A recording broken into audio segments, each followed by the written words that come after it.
there's been a persistence of so-called theories about the events of September 11th, 2001. The Guardian recently says in a report that more than 1/3 of Americans believe that either the official version of events never happened, or that U.S. officials knew the attacks were imminent but did nothing to stop them. And there's a documentary being circulated on the internet called Loose Change, which apparently has been seen by millions around the world. I encountered people who have seen this documentary in Iran on my trip to that country. Do you encounter this in your talks and in your travels? People have these ideas? I encounter this, but largely in the United States, I have to say, that, I'm giving a talk and at the end it's question time. And a plaintive voice was him, Tariq, do you believe we did it ourselves? And, this has been happening since 9/11. And I've argued in my book, Clash of Fundamentalisms, and I carry on arguing that no, this was not an action carried out by the United States itself. That it's a sign of total alienation from reality to believe that the United States carried out the attacks on the Twin Towers and hit the Pentagon. And then, of course, the conspiracists say, but the Pentagon wasn't really hit. And, there are numerous theories which are developed, which I find sort of psychologically interesting but politically worthless. Psychologically, they're interesting as to why do people fall in love with these theories. Well, in the United States, there is a deep distrust and mistrust of government, and for good reasons, because this government, or not this government, but historically, many governments have lied in order to get their way. But I don't think any government in the United States has actually carried out actions of this sort against its own country. They haven't done it, and it's be crazy of them to do so.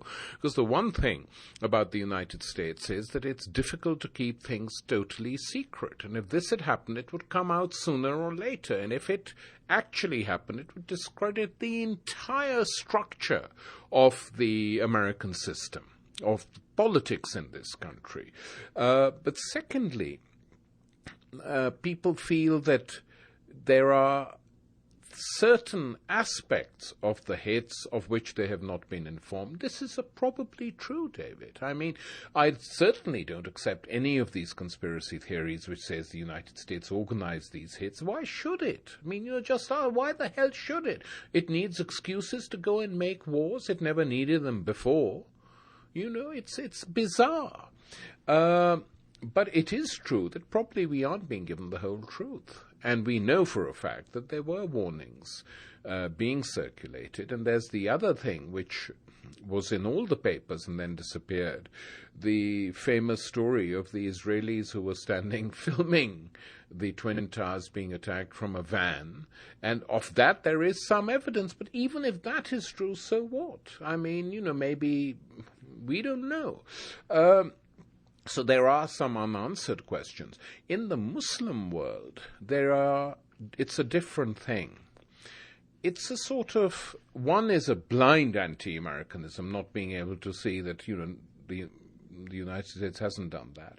The second is, of course, an element of self-denigration, which is that we aren't intelligent enough to have done this. I remember soon after 9/11, I was approached after talks by people. I was stopped, quite intelligent people. These were not sort of middle-class doctors and teachers would stop me on the street after I'd given a talk. They were slightly ashamed of saying this in public, but they would take me to one side and say, do you really think that we were capable of doing it? I said, they said mentally capable. And I said, well, actually, the fact that this group did it shows that they were mentally not very strong, because it's a foolish thing to have done. It hasn't strengthened them or their cause, it's weakened it, but they will realize that one day. But I said, yeah, technically they're perfectly capable of doing it. After all, the guys who trained these people as pilots said they didn't want to know how to take off or land, but how to fly a plane in midair. So I said they knew what they were doing, and that certainly any fool can do. It's not a big thing, that. And then the other argument comes up, but can this one guy sitting in his cave in the Afghan mountain? I said that's got nothing to do with that. These are middle-class, trained people, skilled people. These are not peasants who've carried these acts out. They're educated graduates. In the sciences, in medicine, in engineering, it's a sort of political act which they've carried out. They're wrong, but they did carry it out. There's no dispute about that. And they've admitted it. I mean, that's the other thing. And then you say to these conspiracists, but how come Osama and these people all now say, yeah, it was our people who carried it out? Then they say, oh, well, but who are these people working for? So you then get into a double and triple conspiracy thesis. And it's also a sign of weakness, in my opinion, that these conspiracy theories are so dominant. It's a sign of weakness, failure, and desperation on the part of people who are very hostile to these wars and occupations, can't do anything else, and so up the ante on this front. Why aren't you so worked up about what's happening in Iraq? Why don't you constantly maintain a barrage of propaganda on the streets against that war and the killings there, instead of spending so much time and energy on these conspiracy theories? That's a question these people should be asking themselves. Even if they were right, they should be against the war in Iraq. Well, do you think there's a race? I asked Seymour Hersh, who's based in Washington, D.C., if he had looked at this, these so-called theories, and he told me, better believe I've looked at it. This would be the biggest story in the history of the world. And he said there's no traction there. I mean, there are some, yes, unexplained coincidences or things that are not clear, but it would be impossible, he said, in his view, for an operation of this kind to be leak-proof, to be contained. So that's Cy Hersh. And just to add something, I gave a talk in San Diego at the University of California there, and I was asked in the question and answer period, what I thought about these theories, and I said I don't find them very credible, and I was asked, well, why don't you do programs on them? I said I just don't find that there's enough substance there. After the talk, as inevitably happens, people come up to you, and these three very bright, intelligent Lebanese students came up, spoke in perfect English, and they said, Mr. Barsamian, we know for a fact that the Arabs were not involved in the September 11th attacks. And I said, wow, this is important information. I mean, what can you tell me? They said, I'm not fabricating this. They said it would be impossible for Arabs to coordinate such an attack where they would have to get to the airport to get on 4 different flights.